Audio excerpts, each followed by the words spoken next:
Hello everyone, and welcome to our comics review video. I'm Jason, I'm Andy. and we're with Infinity Flux Comics out of Chattanooga, Tennessee, where every Monday when the new comics are delivered to our shop, after we're done bagging and boarding them, we divide them up, we read the ones that we just can't wait to read, all the ones that we know people want to hear about, and we do what we call spoiler light reviews. We're going to tell you more about the comics than you're going to find about reading them online, just on the solicitations, but we're not going to do such a play-by-play that you won't have fun reading it by yourself. We'll tell you about first appearances and things like that, reasons you might not want to miss the comics. But more than anything, we just want, when you walk into your store and you see there's 30 to 40 new comics, for you to feel like, hey, I know which ones I probably more want than others. So we have a pretty big week here. The first batch of them you can see right in front of us. We're also going to show their variants. We're going to show some incentives. And then we have a few stacks on either side of us of all the other ones we're going to go over as well. So let's launch into it. Yes, Andy? starting with, which I believe is our first on here, especially because I'm doing this before you're doing Flash, but our first tie-in with Dark Crisis. Dark Crisis, yep. This is Dark Crisis Young Justice #1. So this is going to be a 6-issue miniseries. This is by, let's see, we have Megan Fitzmartin and Laura Braga on art. I'm not too familiar with Fitzmartin's writing, but I do really like Laura Braga's art. To get out of the way, this is probably my favorite book this week. I love this one. I'm already a big fan of Young Justice.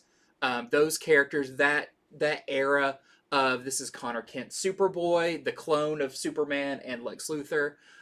This is Tim Drake, and this is Bart Allen, Impulse, Kid Flash. Also in this is Cassie Sandsmark, Wonder Girl. So this is kind of your late 80s, 90s era teen heroes coming together. And this is cool. This picks up, you have your Funeral for the Justice League. And it's really hitting these characters a little bit harder than I think it hits a lot of either the newer characters or some of the older ones. Because a lot of these characters, Connor Kent and Tim and all of them, they've experienced death, whether it's been themselves or people really close to them, a lot. And these big crisis events, they've been through a lot of them. So this is particularly hitting them hard. And they decide to get together and discuss it and kind of work out their things. But they realize how awkward it is because they haven't talked in, it sounds like years at this point. So I guess Bendis's Young Justice took place a long time ago. And it's kind of when you get together with old friends and you're like, I know we're friends, but it's been so long, I don't know what our current relationships Hard to are. fall back into those old patterns. Yes, so that's kind of where they are as they discuss what was going on, when all of a sudden Connor, Tim, and Bart disappear from the room. Cassie's left there along with Arrowette, who, if you've read the old Young Justice series, is a big player in that. They are trying to figure out what happened. And we cut to, individually, those three have seemingly ended up in the past, what appears to be the past, at kind of the prime of the Young Justice. Specifically, like right before the Young Justice series really happened. The one that Todd Knock was the artist on years ago. In doing so, they also bring back a pretty, I don't want to say controversial character. I don't know if anyone had a problem with it, but it is a villain that I did not think we'd ever see again. Named, oh, what's her name? Mighty Endowed. And you can figure out what that means. Look it up. It's on the DC Wiki. But they do remember, they're trying to figure out why are we suddenly here. It's not like their memories change, but it's kind of back to a more simpler time where they're the Young Justice. And is it a good thing that they're here? They're going to have to figure it out. And things may be a little bit different than they remembered, maybe a little bit harder. Maybe the villains are a little bit smarter. You'll have to see. But this is a great look back at that time frame in DC Comics. Those characters, you see some familiar faces you haven't seen in a while, or characters' looks that they haven't looked like that in a long time. Great final page, kind of surprise. How is this working? It's going to be a mystery, but a fun one. Can't wait to read more of this. I hope this launches into a new Young Justice series because what I really like most about this is the character interactions, the character development was as strong as anything I've read in a while with these characters who have such a history. So, highly, highly recommend Dark Crisis, Young Justice #1. And then we have, I love they did this variant by Todd Knock, who was the original artist on the Young Justice series. Yeah, you can tell he put a lot into that. I think yes. he felt he owed these characters he used to do. Yes, you look around and you see a bunch of characters we haven't seen in years. Just from that classic team, Solstice, the classic look for Wonder Girl where she had dark hair and glasses as her disguise. Just so great. If you're a fan of the old series, you've never read it, check this one out. And I think people will really, really like this one. Okay, so I'm starting with one that I think is maybe one of the biggest books of the week, if not the biggest book of the week. This is Black Adam #1. This is going to be a 12-issue maxi series right in time before the movie begins. So they're going to have some things shake up in Black Adam's neck of the woods. So this is by Christopher Priest with art by Rafa Sandoval. And the first thing I should say is this has what I think is a major first appearance in it. The character's name is Malik Adam. I'm just going to leave it at that. He also goes by Malik Adam White in the series. And I've read on different news sources that he may also eventually have a super name. He might eventually go by the name Bolt. That's not 100% confirmed, but I've been reading that. That's just me sort of giving you some extra information for collecting purposes. So this takes place before the death of the Justice League. You get to see Black Adam in two lights. First off, you get to see him going up against one of the most powerful DC villains. And then you also get to see him after that, where he's in a meeting with, it's a political meeting as the leader of Kahndaq. Of course, trouble is brewing for him everywhere as a political rival has just been assassinated. And he also seems to have a growing medical condition he just can't shake. That's kind of where you get the sense by the end of this issue what a lot of this 12-issue miniseries is about. And I think you'll understand that with the surprise ending where there might be a new member of the Black Adam family. So, I mean, you could probably put two and two together. Malik Adam as a new character. I don't get it. I don't put those maybe pieces a new member together. of his family. So there's a lot of news going on about this issue right now and where it's possibly going. There's a variant cover for issue #4 that has been released that shows this new character with Black Adam powers. That's all I will say.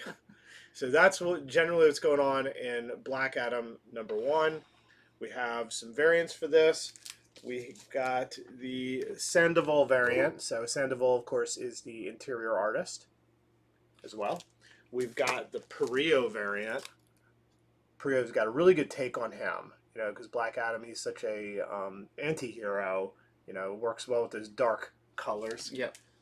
And then lastly, you have this Janin variant. There are some incentives for this as well, but I think all of ours have already pre-sold. There's a 1 in 25, a 1 in 50, and a 1 in 100. So if you care to collect them all, you may want to look into those with wherever you shop. Yeah, and you were also mentioning the time frame this takes place in, because I'm sure people are wondering, is this in continuity? Is it not? So continuity, except that it clarifies it's before the death of the Justice League issue. Okay, so you can try to figure out how this is going to wrap up out of that. We'll see. That's been twisting in my mind. I was talking to you about before the show, and I don't really understand yet, but, it's just the first issue. I mean, surely they're going to address out of a maxi series. So yeah. There's a lot of places this is going to go. Okay, so next up, I got to talk about this. This is our final issue of Star Wars Crimson Reign. This is issue #5.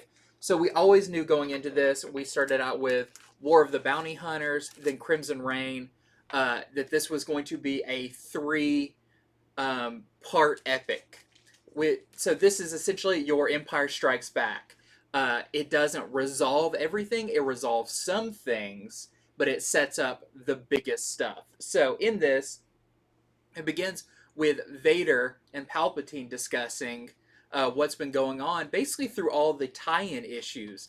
A big thing with this is Palpatine has finally taken notice that it seems like the Empire, but not just the Empire, the Sith, his reign on the Sith is being targeted, and he figures out it is by Kira and the Crimson Dawn. So when it gets that high up in the Empire, Palpatine decides, it's time that I step into this and start commanding it and making orders and everything. So the heat has been turned on. It is an all-out hunt for Kira and Crimson Dawn by the Empire. Meanwhile, Kira has her own plans that in a previous issue, you had the Knights of Ren infiltrate Darth Vader's castle and retrieve a key. Now, we didn't know what this was for or anything. You find out what that key unlocks in here and what it might be leading to, and it's not all explained, but it does set up a really cool mystery for this final part that has been announced coming out this October. I think it's the first place the title has been said, but the title of the third part of this is called The Hidden Empire. So the Hidden Empire will be your third part in this three-part big story arc revolving around Crimson Dawn, the Empire, and pulling in some more Sith Jedi stuff than I think we originally thought. So definitely check this out, being the final part. I'm sure if you're already getting this, you will not miss out on this one. I really like how it wrapped up, and it makes it very exciting for this new chapter. We have some variants. This one is the Crimson Dawn, like Friends of the Dawn or whatever variant. I forgot exactly how they're wording these. Then we have the Connecting variant with Kira. We have the Syndicate variant. We have the Knights of Ren variant. And we have the 1 in 25 Lopez Sabak card variant that we are selling to our customers for $20. We were just talking about that game and how I haven't played it since the old Knights of the Republic. And yeah, I think I called it Puzak. Yeah. Sabak. Sabak. Yeah. Yeah. So I used to be so good at it too. All right, so from Marvel, I read Marvel Voices Pride. This is of course, the newest one for 2022. And like the previous one, this is anthology style, so many, many stories. You can see many characters on the front that all appear in the stories, written by a lot of different teams in honor of Pride Month. So I'll start with the collectability of this one first. It has the first appearance of two New Mutants. One is sort of the main one, and her name is Escapade. She is a trans mutant, and Escapade has sort of a friend and helper. They've been friends since grade school, named Morgan. So Morgan's mutant powers, his mutant powers are he could turn things to chocolate. Not really great powers.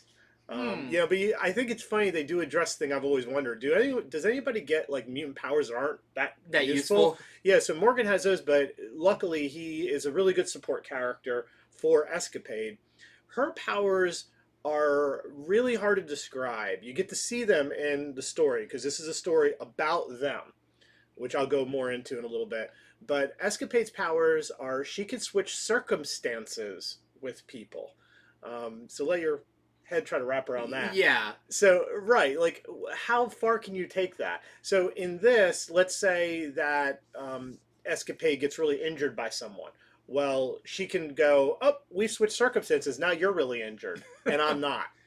Now, it does seem to wear off eventually, but they don't show you the width and breadth of these powers Mhm. yet. In fact, they even talk about, you'll have to read why Escapade has reasons that she doesn't like to use her powers that much. So Escapade and Morgan actually wanted to be supervillains who go after bad guys. It seems they have like a weird definition of supervillain. You know, they think villains are cool, but they're actually like good at heart. And so, of course, the X-Men are going to try to talk them into joining. And it turns out that Escapade is joining the New Mutants in or around issue number 31. So I can't confirm that she will join that issue, but it says to be continued in New Mutants 31, and there has been news articles saying Escapade has joined the New Mutants. So, unlike Somnus, who is a neat character, you didn't see Somnus again for ages, Yeah. which Somnus is in this, by the way. Escapade is already going to be on an X team, and I'm kind of interested to see what else they do with her powers. So, in fact, that was probably my favorite story of the anthology, of which there are many stories, and some of them pretty cool. So, a few other stories. You have Loki telling a story about the Young Avengers, including Hulkling and Wiccan. You've got a story with Hercules and Marvel Boy. You've got a really cool story with Moondragon where she's in a biker gang. That story was like, oh, well, this is interesting, but it really leans into it. And then at the end of everything, there are character write ups where it has certain characters like Somnus, Escapade, other characters from the stories, and it gives them power meters. I always love the power meters. Classic. Yeah, so I had to stop. I stopped my whole day. I looked at all the power meters. So anyway, I thought this was really good.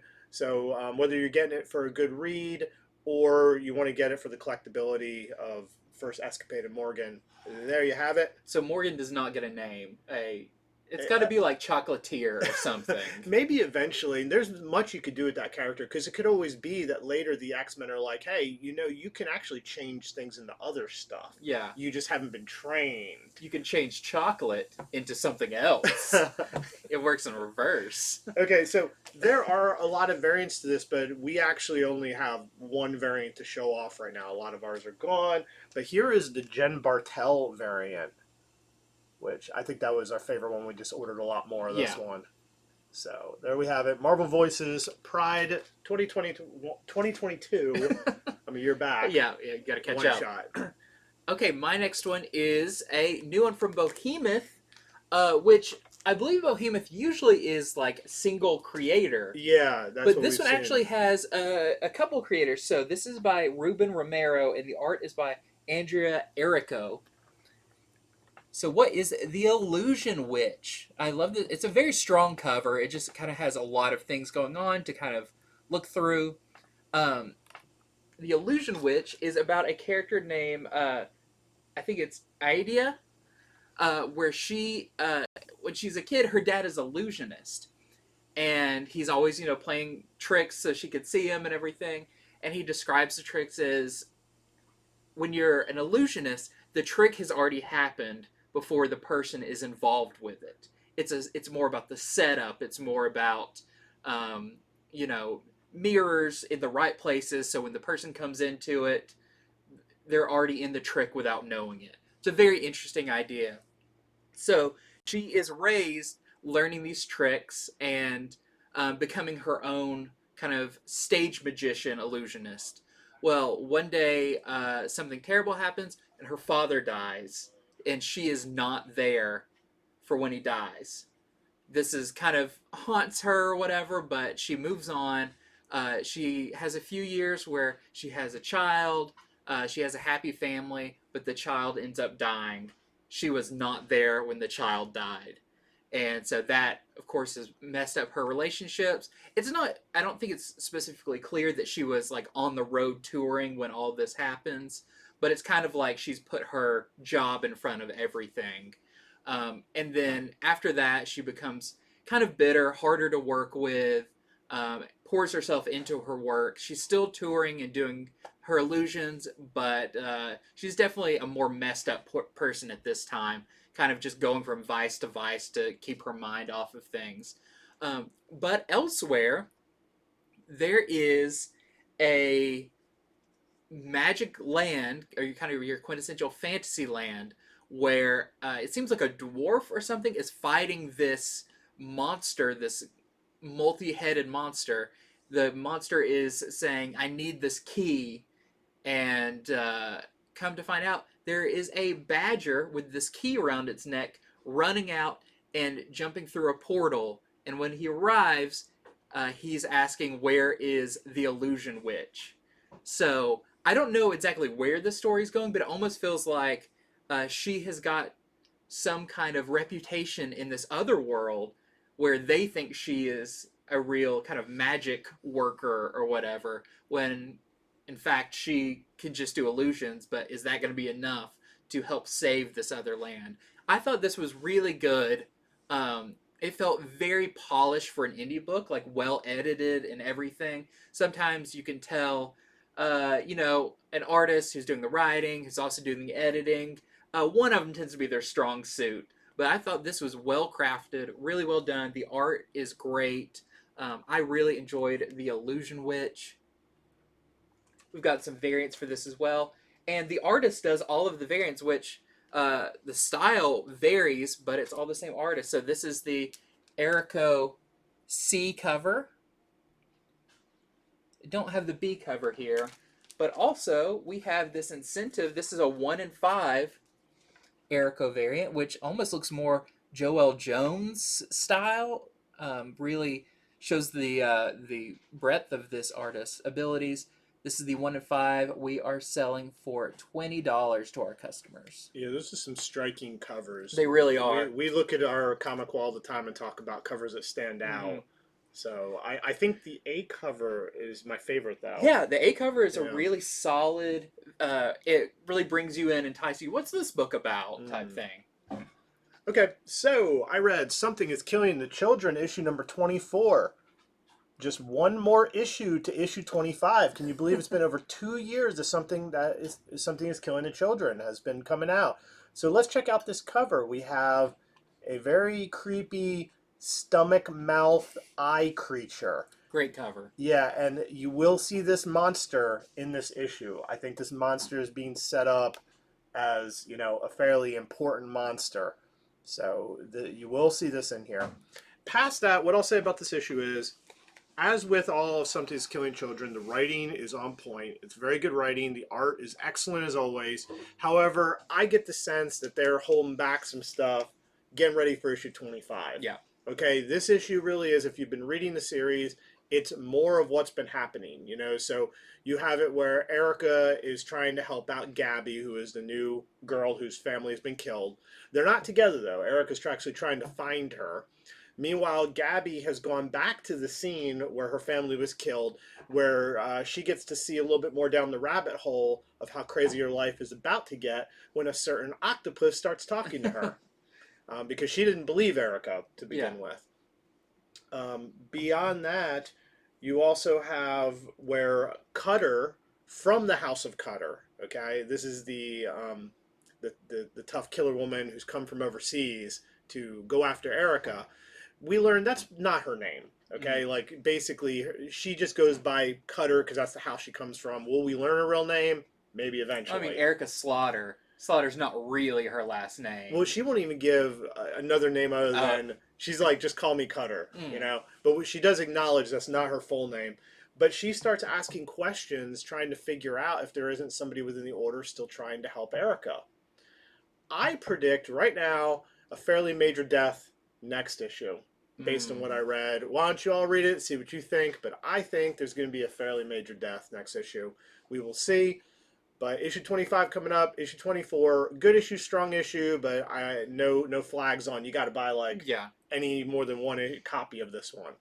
So still very cool issue, and we got some great variants here. Here is the Frizen mask variant, different sort of mask, that special golden metal mask. And then of course you have the bloody version of that. And you're about to see some incentives that relate. There is the 1 in 50 without the mask, also without the blood. We're selling to our customers for $50. And then there's the 1 per store, maskless but with blood. that we're selling to our customers for $45. This is a 1 per store variant. And then lastly, there is a 1 in 25. This is the Barrett 1 in 25 variant that we're selling for $30. Cool. That 25 is going to be a big issue. I can't wait. I can't wait for it to get here. Okay, so my next one is one that I enjoyed immensely. This is World's Finest number 4. So this is the Mark Waid, Dan Mora series that's set. It feels like it's set back in the Silver Age of the DC universe, and I mean, there's a reason why, you know, Mark Waid has such a reputation for his writing. You could see it here. This issue is so much fun. Every page is just something super cool. So, what's been going on is in the modern times of this book, there is a demon named Neza, who is kind of terrorizing and trying to take over. It's up to Batman and Superman to stop him. But to figure out how to stop him, they've actually sent Supergirl and Robin into the past to learn from the heroes in the past how they dealt with him. So it seems like this demon has the ability to kind of control and take over people. And as you can see on the cover, he's gotten a hand on Hal Jordan. But how does Batman and Superman stop Hal Jordan? If anyone has more willpower than Hal Jordan, it is Superman and Batman combined that have more willpower. And it's not a spoiler to say this because it is actually on the variant cover. Something happens with this power where Superman and Batman actually fuse into a brand new character. Almost a new version of composite Superman, if you're familiar with that. But you'll see on the variant what he looks like. And I predict we're going to see this character come back again. If not for, you know, we talk about a lot, design. If a design is really good, that takes that character a long way. And this design is super cool. Also, when Supergirl and Robin find out something in the past that can stop this demon, it's time for them to come back to the present. But something happens along the way. You'll have to see what it is. It looks like the scope of this series is going to get bigger. So really, really cool issue. Can't recommend this one enough. This is our A cover. I'm waiting to see that variant. Yep. Then we have this Chew variant, which is really cool with Catwoman and Lois. But here you go. This is, which she doesn't even really have a name. He's just this new character, this new version of the two fused together. This is whatever you want to call him, the new composite Superman or Batman. But he's got a bonus power that you'll have to read it to see that kind of makes him over the top powerful. It's so cool. It's very Dragon Ball Z of like two characters fusing together to be powerful enough to stop the villain. But we do know that Mark Waid is going to be writing the Batman versus Robin book coming up that's supposed to come out of this series. So I'm not sure how that's all going to work in, but I'm very interested to see how this storyline may lead into that. So I think this is going to be the cover to pick up. First cover appearance of this version, first issue appearance of this character. The logo where they have the bat, but it's like an S swoop sort of to the wings. That's good. Very cool. And so you see the characters in color, everything else is black and white. I feel like that's for a reason. You'll have to read it to see. I haven't read this yet, and even I want spoilers on what this this combined power they have is. Oh, I've got one more, and finally we have a 1 in 25 Freddie Williams' second variant that we are selling to our customers for. I'm not sure, we don't have a price on it. Please inquire. Please inquire. Please inquire. That's what they say. Okay, so here's another one that I read this week. This is another one of my favorites. This was a surprise favorite. It is Milestones in History. This is an 88-page giant. It is just a one-shot, I believe. And what this is the different writers of Milestone, it starts out with some explanation where they talk about how when they started the Milestone universe back in DC, that they were all inspired by real life people from just just Black history throughout the world. Mm-hmm. And so this is stories of Black history throughout our world told by Milestone characters. So you have Icon, Rocket, and Static who are narrating these little stories that go through all different characters through Black history. And this really pulled me in. Of course, I like to learn, and there were some of these stories I actually didn't know very well, and components to them I didn't know. It seems like it was curated really well. So, I mean, this starts out with sort of, stories way back with like the dawn of man, like way back in like the cradle of life, like Africa. And then you have the Queen of Sheba stories. You have Hannibal, the North African warrior, and all the things his reign inspired. You even have some stories that go as modern as Prince has a story in this. Oh, wow. Yeah, so this is very, the way I would describe this is very brainy. Okay, like there is a lot of dialogue to this. They have a lot they're putting into each of these stories. I felt like I was back in college at a class I liked, with a teacher who had important, interesting things to tell me. Like this would be a great one for schools to have. It's like you want to hear about all this really interesting history, but also see it in really with some really great art. So anyway, Milestones in History. I recommend it. I enjoyed it. I don't know, somehow or another I didn't know that was the premise. And then I opened it up and I was like, oh, this is really cool. And I could tell these creators all really got into this. Yeah. So that is what that is about. And we have one variant cover to show on this. This is the Doug Braithwaite variant cover. I should make him stand up straight. Yeah. Where you can see a lot of the Milestone characters on there. So cool. I love it when comics go beyond what you think they're going to do. Yeah, shows that the medium of comics can do just about anything. It can inform, it can tell history lessons, but all in a very interesting way. Our world has had its share of heroes as well, and it's great to hear their stories told by DC heroes. Yeah, so opposite of what you usually get, but in a very cool way. Yeah. Okay, next up is probably another really big book for people this week. It is New Fantastic Four. Yes. Kind of new, old Fantastic Four. So this takes place not long after Fantastic Four 349. That's going back just a few issues. Yeah.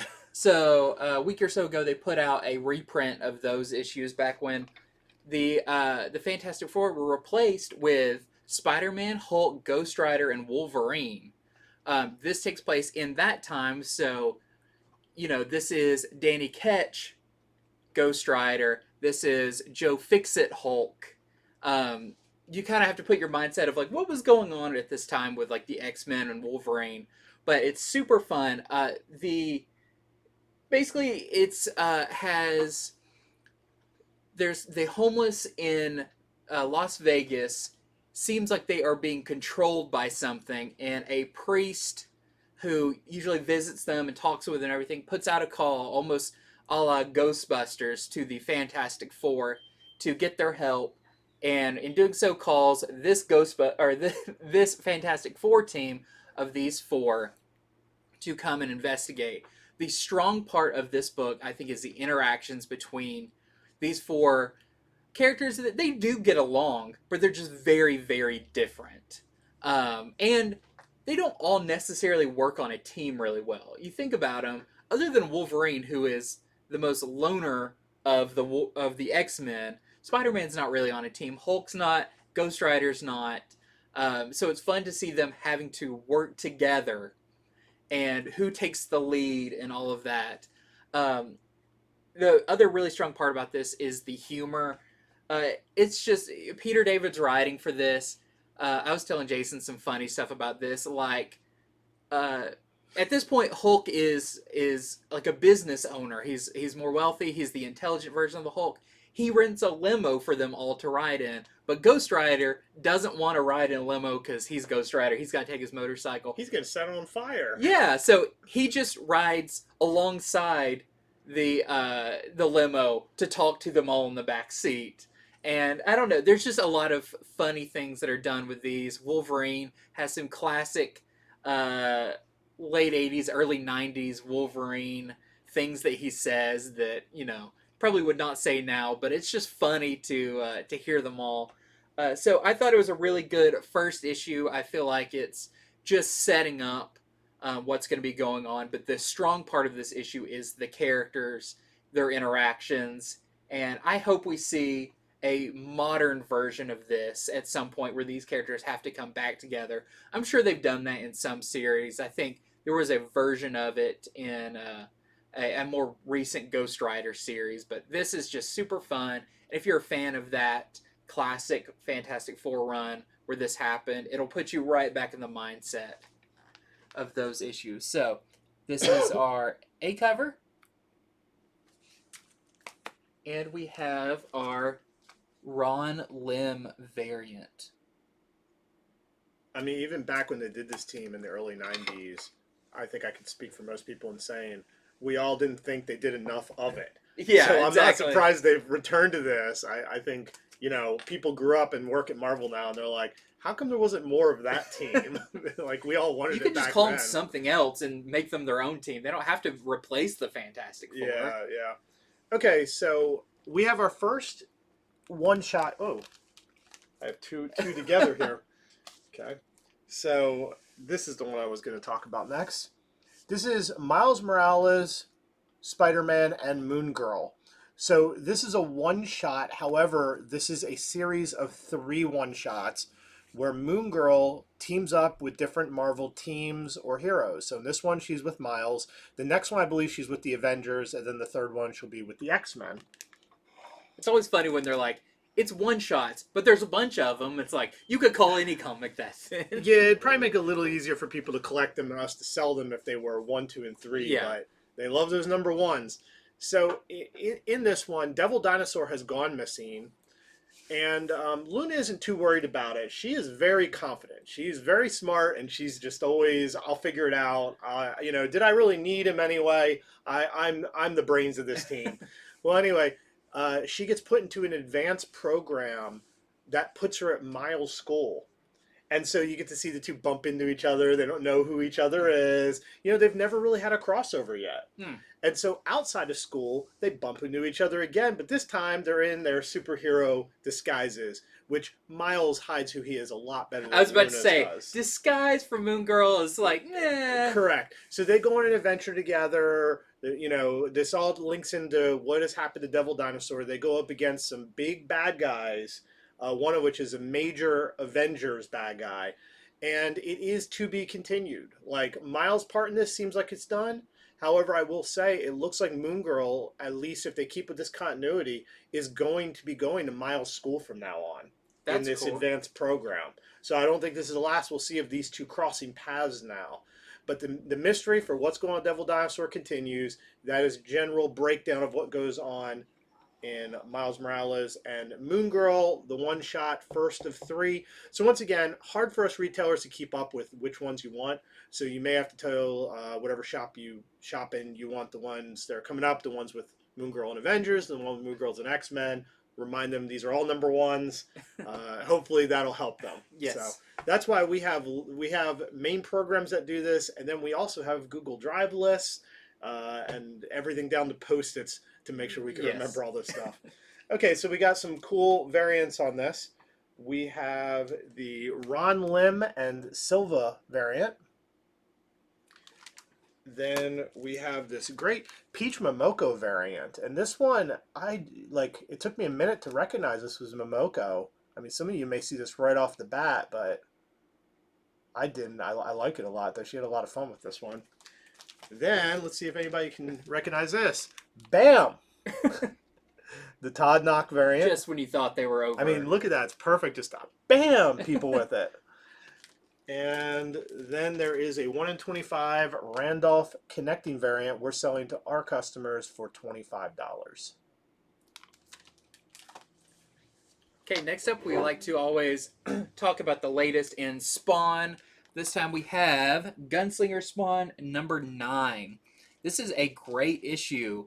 I think Gunslinger Spawn is in my top of the favorite Spawn stuff coming out now, but I think this is a standout issue among those just because of the character development. So we do get some history of Gunslinger Spawn in this, as it does have a flashback to the Old West, as we're kind of piecing together who is this Gunslinger Spawn and what makes him who he is, even in the modern times. But we do jump to the modern times. We see him and She Spawn interacting, and Gunslinger Spawn is finally going to confront Al Simmons' Spawn about sending him back in time to his original time, and you'll have to see how that goes. As you can imagine, Al Simmons' Spawn doesn't really just do things for no reason or just to be nice. There's a catch to everything. So that is your A cover by Revolver. And then we have your Brett Booth variant. You can see the 2 Spawns on there. And also wanted to mention out this week is Spawn number 1. Yes, you've time traveled back to the 90s. But this is a reprint of Spawn number 1, but this time with a blank sketch cover to take to cons or draw one on yourself. It's just really nice that they are supplying these. Everybody wants, a sketch cover, and sometimes it's hard to find one. I feel like stock up on these because, this is a great one to get someone to draw on. So just $2.99 for the sketch cover for Spawn number 1. All right, so I read Nocterra issue number 11. This series never disappoints. So on the cover, what do we have? We have Val, and she is fighting alongside of Blacktop Bill, who has sort of joined the team momentarily. They have a similar goal if you've been reading. So in this issue, Piper does something, kind of something she did last issue, but it continues on. Piper did something that has a very bad effect that leaves Val no longer trusting her judgment. There is also a expected yet pretty mighty backstab that goes on in this. You might be able to guess that surprise, but what you won't guess is the surprise ending. Something very major happens, sort of relates to Val. I won't say anymore. You can figure it out if you just keep watching and, and thinking about it. But it's not my choice. I try not to spoil things, but sometimes the comics themselves spoil things. Yeah. Anyway, another really good issue of Nocterra. This is the beginning of the new story arc. It's a 5-issue story arc called Pedal to the Metal, but pedal is spelled like a flower petal with a D. So waiting to see where that goes. I'm sure that's a big hint at where the storyline is going. So as far as the variants, we have the Pinosian variant with Val on the cover, and we have the Daniel variant with the scary monster on the cover. That's all I will say on that. Okay, cool. So, next up for me is a new DC book. This is going to be, I believe, a 3-issue miniseries called Aquaman Flash Voidsong. This is a deluxe size. It's probably double size from reading it and feeling it. It feels about double. I'm not sure if this is Black Label or not. It kind of has the Black Label-ish logo, but I think it's more of just a mini-series. So it doesn't necessarily tie in with any current continuity. You can just kind of plug it in wherever. But this is cool because this teams up Flash and Aquaman, but just them. 2 characters that don't really... They're on the Justice League together. They do interact, but not... Rarely is it just those 2. So to see what their relationship is really cool. This is by Colin Kelly and Jackson Lansing, and the art is by Vasco Georgiev. I know I've seen his name before. I just don't know how to pronounce it. But this is super cool. So You've got Aquaman, who I'm not sure if this ties in too heavily with the story, but I thought it was interesting that there's parallels. Aquaman is with Mara. They're in Atlantis. They are kind of having a discussion that gets heated. Aquaman goes away. Meanwhile, Flash has been fighting the rogues. He saves Iris from the rogues. But she also has an argument with him about kind of overworking as a superhero. So Aquaman goes off to fight Black Manta. Something happens. He gets hit really hard and shoots to this really deep part of the ocean. Now, over on Flash's side, he's upset about this talk he's had with Iris, and to kind of clear his mind, he just does what Flash does. He runs really fast and enters the Speed Force. When this happens, at the same moment, it seems like aliens invade and release something that I believe is this Voidsong that essentially turns everyone on Earth, including the Justice League, into mindless zombies. Even their speech bubbles are like black goo looking things. And it says that they are singing without moving their mouth. So very creepy. But because Aquaman was in the depths of the ocean and Flash was in the Speed Force, they are the two that were not affected. And it's now up to those two to team up and figure out how to stop this Voidsong. Very cool concept. I like that it's an oversized issue. I feel like it really needed it to get into the action and everything. So if you're a fan of these kind of, not one and done stories, but self-contained stories, this is great. I'm looking forward to seeing what's coming with this. I think this is going to be a really fun collected story. So this is your A cover. And this is your Georgiev variant. So that's your interior artist on it. Very cool. And you can see up top these weird Tetris shapes and stuff are what the aliens, at least their spaceships, look like. So very creepy, cool sci-fi story starring Aquaman and Flash. Speaking of Flash, I read Flash issue number 783. This is a Dark Crisis tie-in. And on the bottom it says, The Search for Barry Allen. So why would Wally be searching for Barry Allen? It's simple. The Justice League are all gone. And they need all hands on deck. And Barry has been missing for some time. And so basically using a series of things, they have found out a way they can track Barry throughout the multiverse. And all they need to do is find the right one.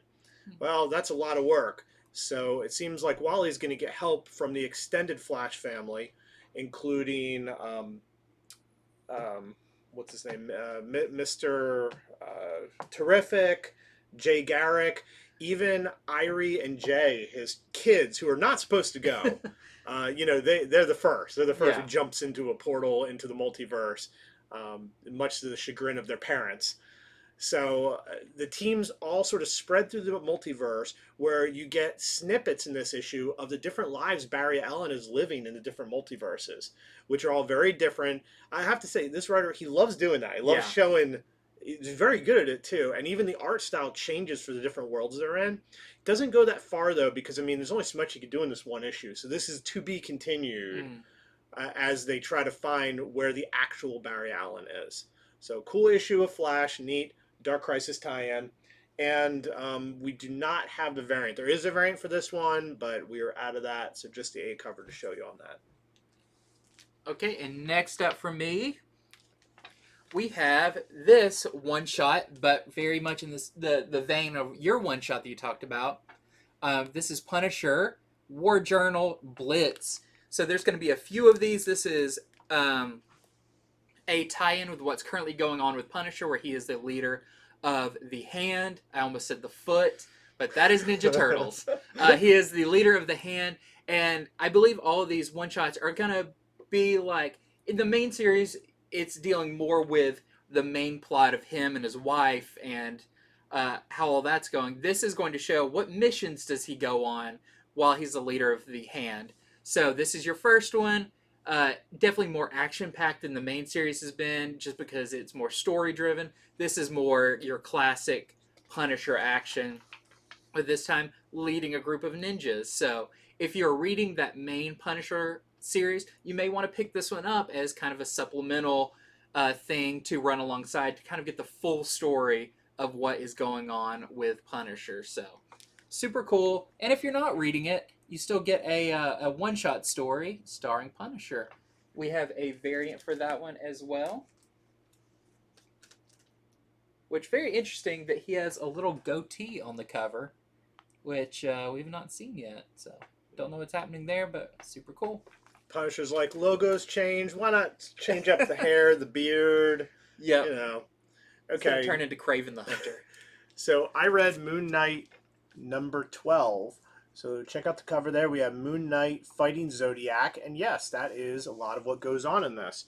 So, this issue, we have what seems to be, at least for a while, maybe a long while, the final battle between Moon Knight and Zodiac, or rather, should I say Zodiac and Moon Knight and friends. Mm-hmm. So this issue has a lot of fighting. I mean, to the point there's a very cool 2-page spread of Moon Knight fighting Zodiac where you have to follow the fight along the 2 pages.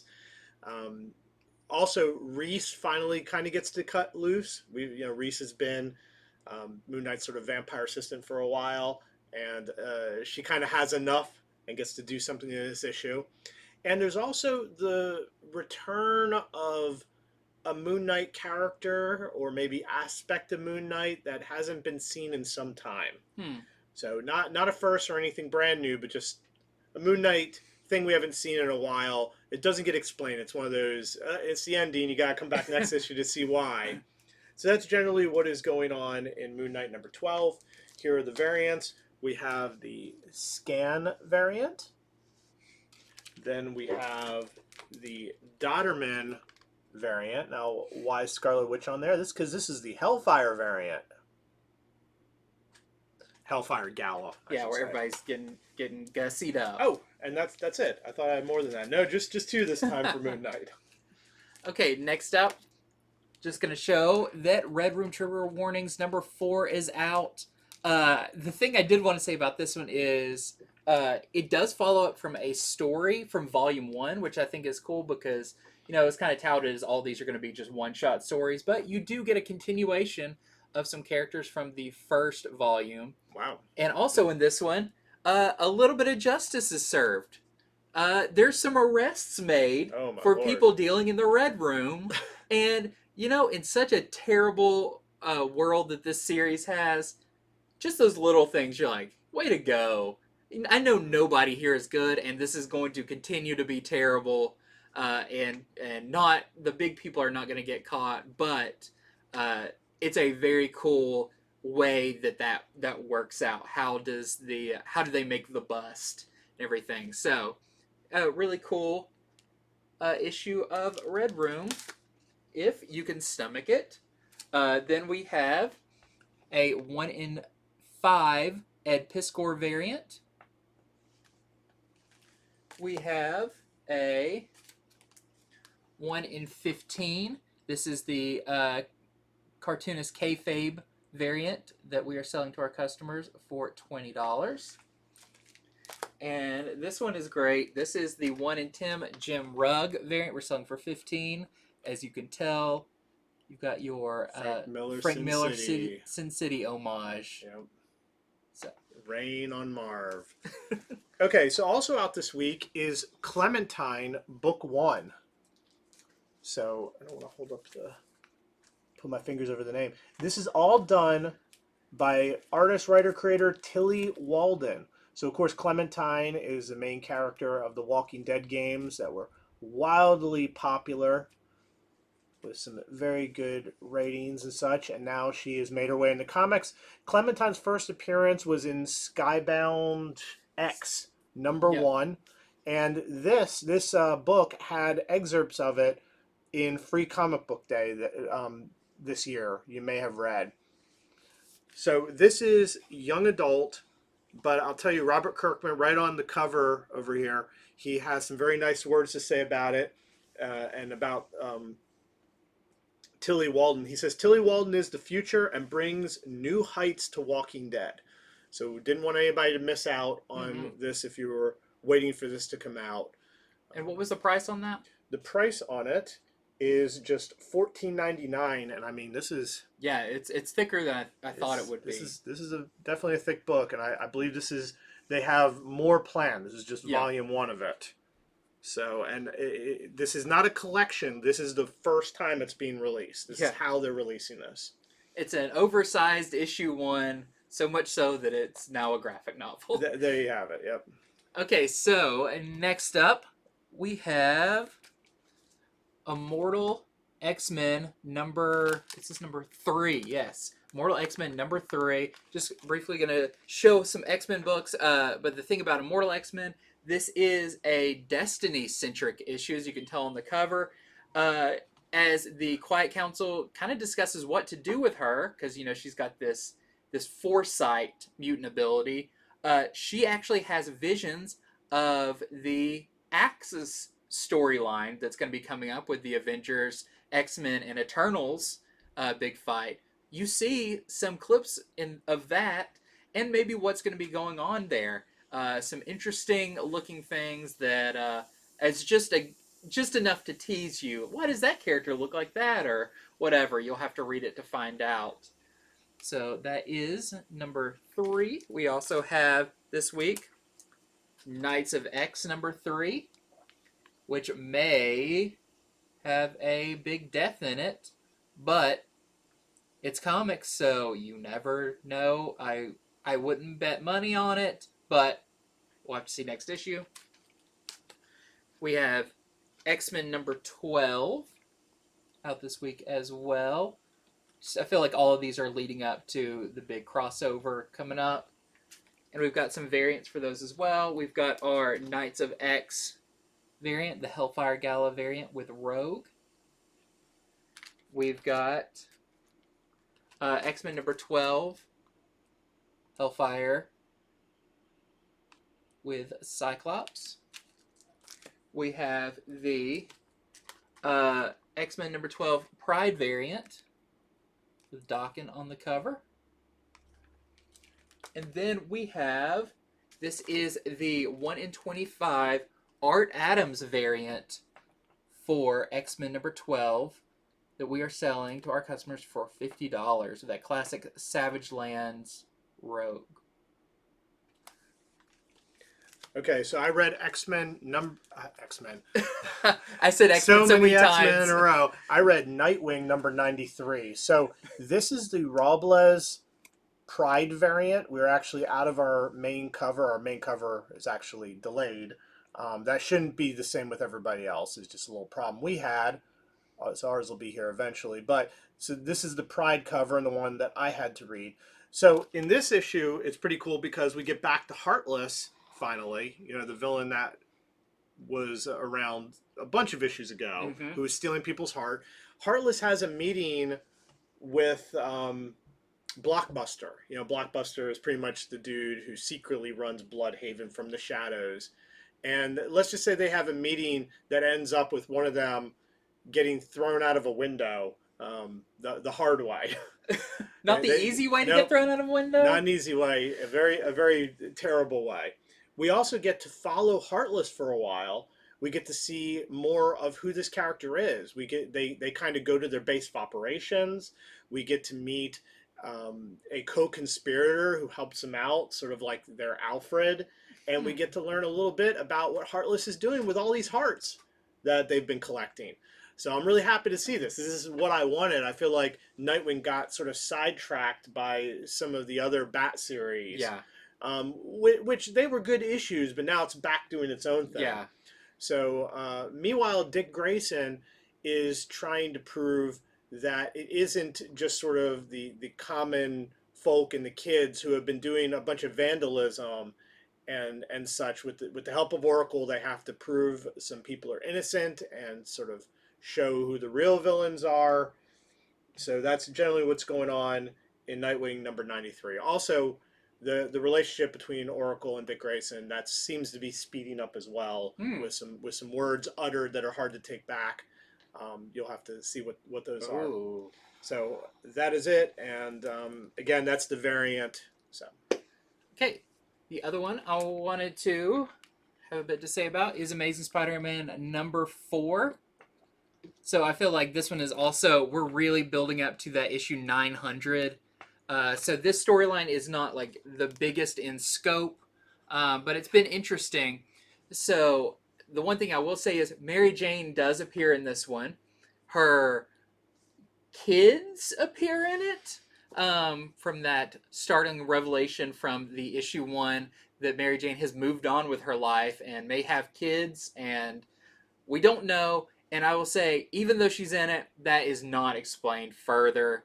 Um, but it seems like this is not a secret or anything, because Felicia Hardy, Black Cat, knows about Mary Jane's family as well. So just still more mystery going on there. And we kind of find out what.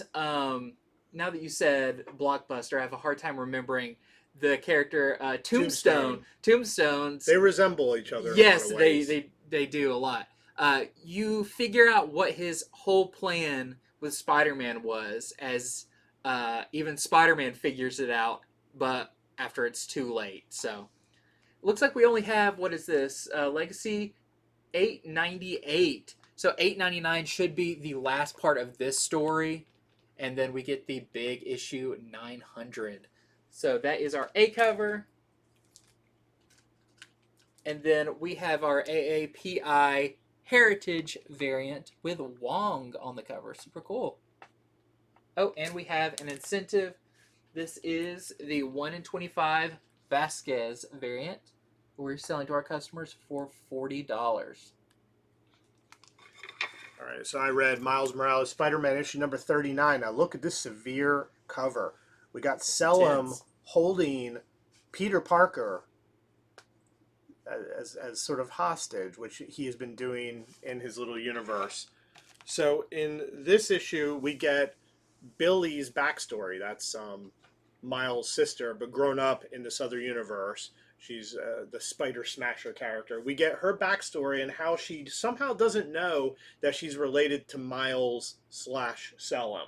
Somebody's been keeping that from her for good reason. Also, we learn how Selim has been staying young so long. If you read last issue, I think you probably already know, but in case you haven't, it gets confirmed. And that he also has another individual captive who he is using to battery power his dome around Brooklyn that's keeping everybody out. So that's generally what's going on in Miles Morales Spider-Man number 39. And then we have some variants. We have the Medina variant and this really cool Dodderman Hellfire Gala variant. Okay, and next up for me, I have Catwoman. This is Catwoman number 44. Just want to show off this great Frizen variant. She's been doing some great Catwoman variants with her in very elegant attire, but also featuring a cat. And this just continues the storyline with Catwoman and Harley teamed up at the roller derby. So really fun one there. And the first technically full appearance, the last one was cameo, this full appearance of Red Claw, I believe is the character's name. Yep. So that is in this issue as well. Okay, so I did not have a chance to read this yet, but I wanted to let you know that Batman the Knight number 6 is out this week as well. And I wanted to show off the variant. It has this Federici variant. Batman hiding in the shadows. And lastly, I have Jurassic League, the Jurassic League, number 1, second printing, with actually a new Juan Guedian cover. We actually see some more team members that we have not even seen in the book yet, like the Flash. I guess in this one he's called Slash. And I wish it wasn't covering up, but the logo is covering up the Green Lantern dinosaur that we haven't got a good picture of yet in the series. But you can see a little bit of them on there. So really, really cool. If you missed out on it, this is a really fun series. So grab issue 1 now that's at its second printing. All right, well, that's our show for this week. I think we went over, I didn't count before the show, but at least 25 comics and all their variants and incentive covers. So I hope we've done a good job and explain generally what's going on in these books, especially with the number ones, giving you more information to know which books that you might want to pick up when you go in your comic store, whatever day you get there. So we'll be back on Friday with Comics from the Future. If you're watching this on our YouTube channel, please hit subscribe so you don't miss any of our other videos. And we will see you next time.